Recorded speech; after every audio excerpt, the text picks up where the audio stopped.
Hey all, it's Ashley, and I'm back again with our first apparel review video for this channel, where we will be reviewing the Columbia Benton Springs fleece jacket that I'm wearing right now.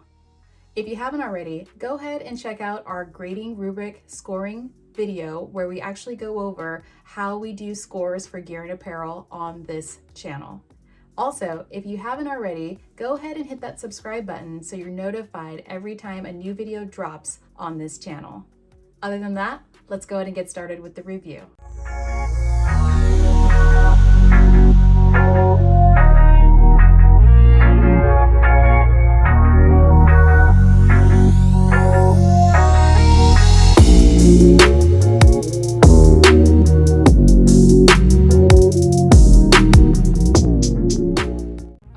This is the Columbia Benton Springs fleece jacket hanging next to me. I've actually taken it off so that you can see the full form of the jacket as well as some of the detailing with it. And as you can see, it's a standard fleece long sleeve zippered jacket that can be used in a multitude of different outdoor environments. All right, so let's go over the fit. It's a very standard fit. It's not slim fit or tapered fit. It's going to give you lots of room in the waist and hip area. It's very clean lines, not too much detailing on it, and it comes in a multitude of colors from the manufacturer as well. It's a 250 grade MTR filament fleece, which is a type of polyester, and a 200 to 250 gram filament fleece is usually considered a mid-weight thickness or mid-weight loft, which means it's great for multiple applications in multiple environments. Also, the MTR filament fleece is known for being a very soft, pliable, non-itchy, insulating fabric.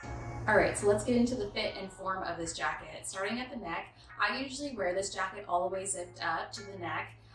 It's a great alternative to having a scarf because it's warm, it's cozy, it's soft, and it's around your neck. I don't usually feel any chafing from the zipper either, so it's a great alternate to having a scarf.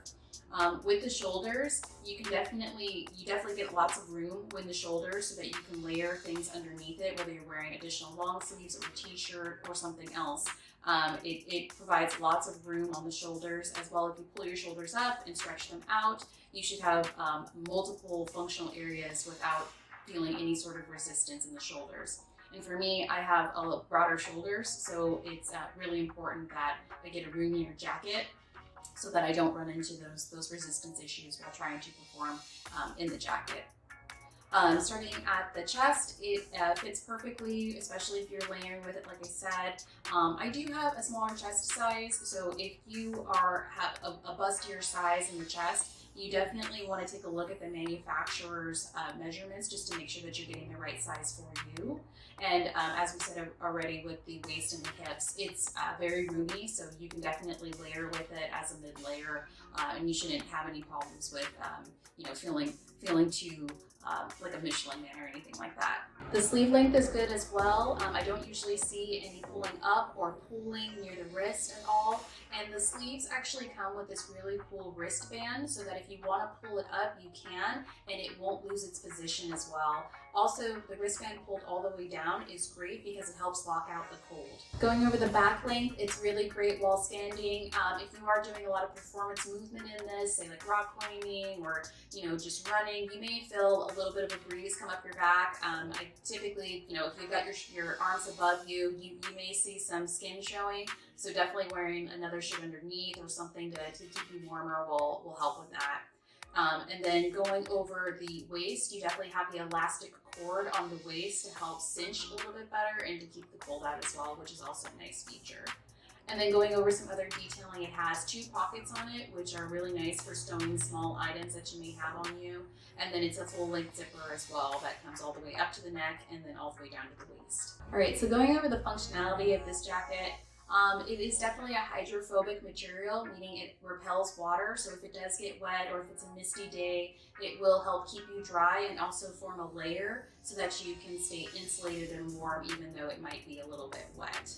The only disadvantage of that is that since it is hydrophobic, it's difficult to clean.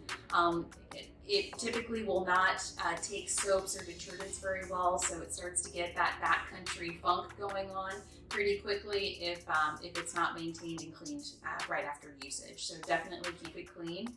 Another disadvantage with the material is that it will start to pill over time. So that's a typical usage that you see in wear and tear with this type of fleece, is that it will start to pill and lose its thickness and loftiness over time. This type of material is also very breathable too, which means, if you do start to get warm on your hike, or if you decided to put this on after you took a break from trail running, it should be able to help breathe with you so that you're not encapsulating all of that heat and perspiring underneath it, which is a nice feature. Although, even though it is breathable, we would not consider this a wind resistant or wind-proof kind of functionality. It's simply there to just really insulate you and keep you warm. You'd still need to wear like a hard shell over the top of this in order to make it windproof of some sort.